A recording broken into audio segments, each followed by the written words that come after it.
নমস্কার আমার ইউটিউবের বন্ধুরা, আপনাদের সবার কাছে আমি আজকে আর একটা ছোট্ট ব্লগ নিয়ে আসলাম। এমনি ঘরের কাজে প্রতিদিনের ব্লগ আমার করা সম্ভব হয় না, সব সময় হাতে মোবাইল নিয়ে নিয়ে কাজ তো করতে পারি না। যতটুকু দেখানো সম্ভব হয় আমি ততটুকু জিনিস দিয়ে আপনাদের সামনে ব্লগ করার চেষ্টা করি। আমার ইউটিউব চ্যানেলটা একদম নতুন ঠিক বলা যায় না, চ্যানেলটা অনেক দিন হলেই খুলেছি, কিন্তু পোস্ট করতাম না।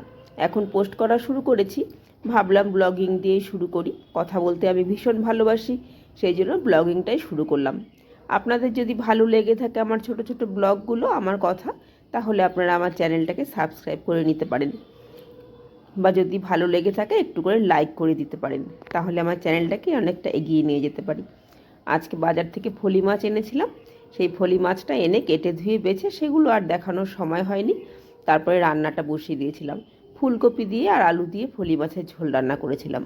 মাছ আর ফুলকপিটা আগে ভেজে নিলাম, ভেজে তুলে রেখেছিলাম। তারপর আলুতে পেঁয়াজ আদা লঙ্কা বাটা দিয়ে জিরার গুঁড়া দিয়ে আলুটা একটু ভাজা ভাজা করে মশলা দিয়ে কষিয়ে নিয়েছিলাম। তারপরে ঝোলটা বেশ ফুটে আসলে তাতে ধনেপাতা দিয়ে তারপরে মাছটা দিয়ে দিলাম।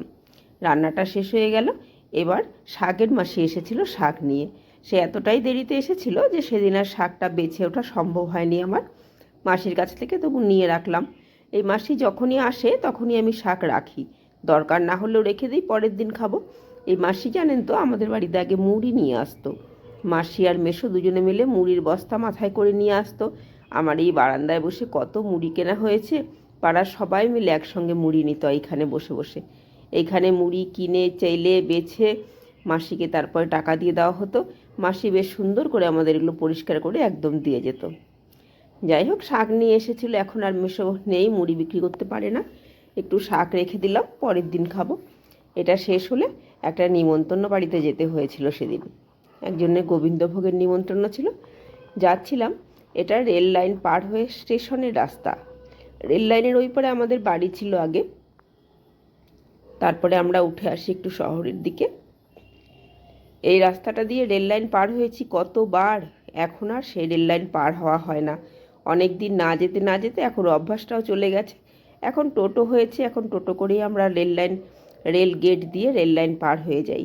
এখন হেঁটে হেঁটে আর রেল লাইন পার হওয়া হয় না। সেদিন এই টোটোতেই যাচ্ছিলাম। এটা স্টেশনের একটু বাজারটা। তারপরে সেখান থেকে প্রসাদ পেয়ে প্রসাদ নিয়ে বাড়িতে চলে আসলাম। বাড়িতে এসে ভাবলাম অনেক দিনের গুড় ছিল আর খই ছিল ঘরে, ভাবলাম সেটা দিয়ে একটু মুরগি বানিয়ে রাখি, এমনি একটু হাতে পাতে উঠে যাবে। সেই গুড়টাকে একটু আশাচ্ছিলাম, আশাসটা হয়ে গেছে, একতার হয়ে গেছে। এবার একটু খইটা দিয়ে দিলাম, দিয়ে গুড়টা একটু গুড়ের সঙ্গে খইটা মেখে রেখে দিলাম। এই আমার ছোট্ট ছোট্ট ব্লগ আপনাদের সামনে শেয়ার করি। যেদিন কিছু বড় বড় ভিডিও থাকবে সেদিন বড় বড় ব্লগ শেয়ার করব। আপনাদের কেমন লাগে আমার ব্লগ, ভালো লাগলে একটা লাইক কমেন্ট করে দেবেন। আর যদি বেশি ভালো লাগে তাহলে সাবস্ক্রাইব করতে পারেন, প্রতিদিনের ব্লগগুলো দেখতে পারবেন। ভালো থাকবেন সকলে, আবার ফিরে আসবো।